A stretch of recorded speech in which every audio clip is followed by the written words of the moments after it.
Hello everyone. तो आज का टॉपिक है ट्रिग्नोमेट्रिक एंगल्स विद विनोद। अब आप ये कहोगे कि विनोद कहाँ से आ गया सर मैथ्स में। तो मैं बस 1 मिनट लेना चाहूँगा, एक छोटा सा मैसेज है उसको कन्वे करना चाहूँगा। विनोद क्या है? वो the hell Vinod is here. Vinod किसी के लिए एक मीन मटेरियल हो सकता है। विनोद किसी के लिए एक 10 मिनट का यूट्यूब टाइम पास हो सकता है, और विनोद किसी के लिए चंद लम्हों की खुशी हो सकता है। मीन्स एक फालतू का टॉपिक हो सकता है। बट मेरे लिए क्या है ये विनोद? मेरे लिए एक जरिया है जिसके थ्रू मैं तुम लोगों को एक छोटा सा मैसेज दे पाऊँ। और मैसेज क्या है कि हमारे मन के अंदर एक कपटीपन होता है जिसमें हम फालतू की चीजों को लेकर बहुत ज्यादा टाइम वेस्ट कर देते हैं, और उसका हमारी लाइफ से, हमारे करियर से कोई लेना देना नहीं होता। अब हम उस 10 मिनट की वीडियो को पूरा टाइम दे देते हैं जिसका हमारी लाइफ से कोई लेना देना है नहीं, बट जो हमारी पढ़ाई की वीडियो है उसको हम एंटर देखते ही नहीं है। तो मेरा एक सिंपल सा मैसेज है, मैं ये भी एक्सपेक्ट करूंगा जैसे तुम लोगों ने उधर टाइम वेस्ट किया उसी तरह से यहाँ पर टाइम यूटिलाइज करोगे। ओके, तो मेरा एक यही छोटा सा मैसेज था। चलो स्टार्ट करते हैं। ट्रिग्नोमेट्रिक एंगल्स में मेरे को सबसे पहले यहाँ 45। अच्छा, ट्रिग्नोमेट्रिक एंगल्स में किस किस के निकालने होंगे? यहाँ पर साइन थीटा का निकालना होगा, कॉस थीटा का, टेन थीटा का, और फिर कोसेक थीटा का, फिर सेक थीटा का, फिर कॉट थीटा का। मेरे को इन्हीं के ही तो एंगल्स निकालने होंगे। हाँ भाई, इसी के ही निकालने। तो सबसे पहले हम 45 डिग्री वाले एंगल्स निकालने का मेथड सीखेंगे। उसके लिए मैंने क्या किया, एक राइट एंगल ट्रायंगल बना दिया। Right angle isosceles right angle triangle. Let ABC be a isosceles right angle triangle. और यहाँ पर आइसोसेल्स है तो ये x होगा और ये भी x होगा, ये 45 डिग्री होगा और ये भी कितना होगा, 45 होगा। ये दोनों एंगल्स बराबर होंगे, ये 90 होगा। अब यहाँ पर हमें ये दोनों पता है। अगर मेरे को AC निकालनी है तो AC square is equal to AB का स्क्वायर प्लस BC का स्क्वायर हो जाएगा। तो AC square is equal to x square plus x square. That means AC square is equal to 2x square. तो AC यहाँ से क्या आ जाएगा मेरा, AC is equal to √2 x के इक्वल आ गया। AC यहाँ से मेरा किसके इक्वल आ गया, √2 x के इक्वल आ गया। मीन्स ये मेरा √2 x के इक्वल आ गया। अब मेरे को क्या क्या निकालना है? मेरे को साइन 45 निकालना है। अगर साइन 45 ये है तो ये परपेंडिकुलर होगा, ये हाइपोटेनियस और ये बेस होगा। साइन थीटा क्या होता है, परपेंडिकुलर अपॉन हाइपोटेनियस। तो यहाँ परपेंडिकुलर क्या है, x, और हाइपोटेनियस है √2x। तो x से x कटेगा तो ये 1/√2 आएगा। cos 45 बेस अपॉन हाइपोटेनियस होगा, तो base x upon √2x is equal to 1/√2 आएगा।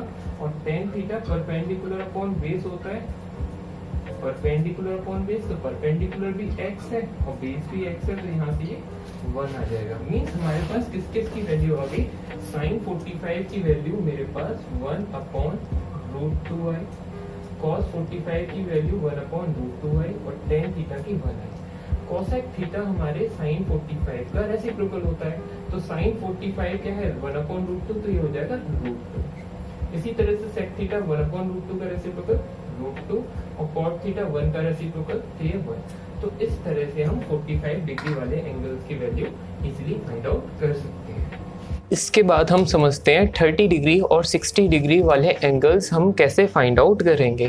तो उसके लिए हम एक इक्विलेटरल ट्रायंगल बना देते हैं। इक्विलेटरल ट्रायंगल मीन सारी साइड्स क्या होती हैं, इक्वल। तो ये भी साइड x, ये भी x और ये भी x हो जाएगी। और इस पर अगर मैं परपेंडिकुलर डाल दूंगा तो ये साइड मेरी कितनी हो जाएगी, x/2। और इक्विलेटरल ट्रायंगल है तो ये एंगल 60 हो जाएगा और ये 30 हो जाएगा। अब अगर मैं ये वाला एंगल अलग निकाल लेता हूँ, इस वाले को,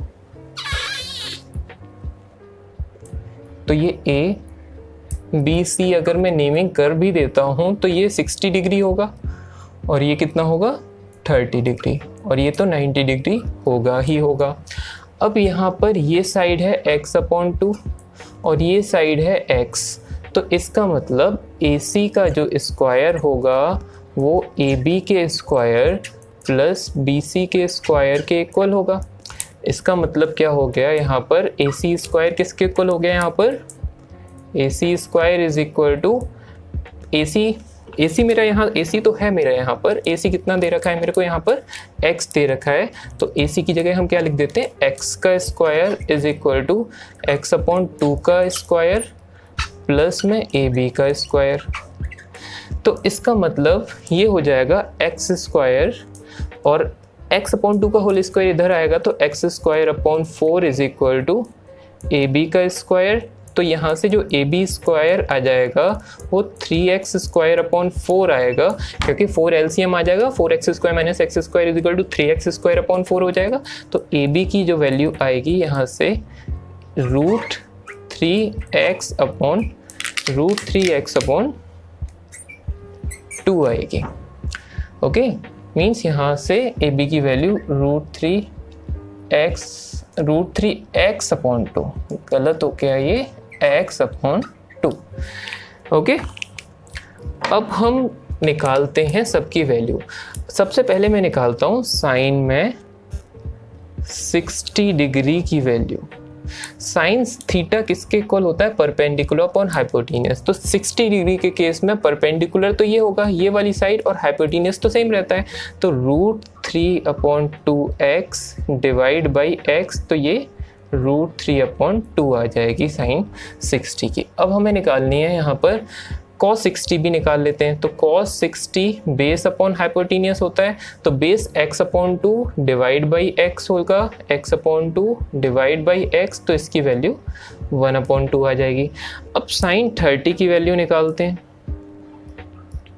साइन 30 क्या होगा, परपेंडिकुलर अपॉन हाइपोटेन्यूस। अगर 30 ये है तो परपेंडिकुलर इस केस में x/2 होगा, क्योंकि एंगल के सामने वाली साइड जो होती है that is your perpendicular side. तो x/2 डिवाइड बाई x हो जाएगा, x/2 डिवाइड बाई x, इस केस में भी x से x जाएगा, तो साइन 30 की वैल्यू 1/2 हो जाएगी।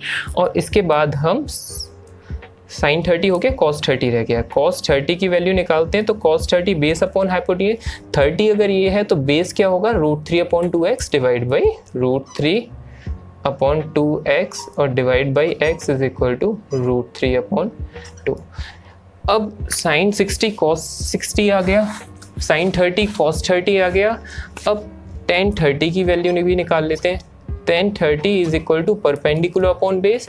तो परपेंडिकुलर क्या है इस केस में, 30 के केस में परपेंडिकुलर ये होगा और बेस ये होगा, तो x/2 डिवाइड बाई √3/2x, तो x/2 डिवाइड बाई √3/2x हो जाएगा। तो यहाँ से x से ये x जाएगा और 2 से ये 2 जाएगा, तो ये 1/√3 आ जाएगा। और tan 60 की वैल्यू भी इसी तरह से कैलकुलेट करेंगे तो ये √3 के इक्वल आ जाएगी। अब हम सारी वैल्यूज़ लिख लेते हैं, वैल्यूज़ लिखते हैं एक एक करके। साइन 30 की वैल्यू कितनी आई, 1/2, ठीक है। अच्छा, और साइन 60 की वैल्यू कितनी आई यहाँ पर, √3/2। cos 30 की वैल्यू आई थी हमारी √3/2 और ये 1/2। tan 30 की वैल्यू आई 1/√3 और ये √3 के इक्वल आ गई। इसके बाद cos sec 30 इसका रेसिप्रोकल होगा तो 1/2 का उल्टा 2, sec 30 √3/2 का उल्टा तो 2/√3, ये 2/√3 मैं दूसरे मार्कर से लिख देता हूँ, 2/√3। और cot 30, cot ये किसका रेसिप्रोकल, 1/√3 का उल्टा, तो ये √3/1। ये √3/2 का रेसिप्रोकल ये हो जाएगा, तो ये 2/√3। 1/2 का उल्टा 2/1 और √3 का उल्टा ये 1/√3। इसके अलावा ये 0 और ये 1 होती है, ये 1 होता है, ये 0 होती है। tan थीटा क्या होता है, sine theta upon cos theta, तो 0/1 ये 0 होगा और 1/0 ये इनफाइनाइट होगा। कॉसेक थीटा क्या होगा, 0 का रेसिप्रोकल 1/0 इनफाइनाइट, 1 का रेसिप्रोकल 1/1 1, कॉट में 0 का रेसिप्रोकल 1/0 तो ये क्या हो जाएगा इनफाइनाइट। इसमें 1 का रेसिप्रोकल यहाँ आएगा 1, 0 का रेसिप्रोकल 1/0 इनफाइनाइट, इनफाइनाइट का रेसिप्रोकल 1/इनफाइनाइट ये 0 हो जाएगा। तो इस तरह से हम सारी वैल्यूज इजीली फाइंड आउट कर सकते हैं। इसका एक सिंपल जो और भी टीचर्स भी बताते हैं, मैं भी तुम्हें बता देता हूँ कि 0 1/2 1/√2 √3/2 1, ये ऊपर का मैंने कर लिया। अब 1 का इधर लिख दिया, √3/2 इधर लिख दिया, 1/√2 इधर लिख दिया, 1/2 इस साइड और 0 इस साइड।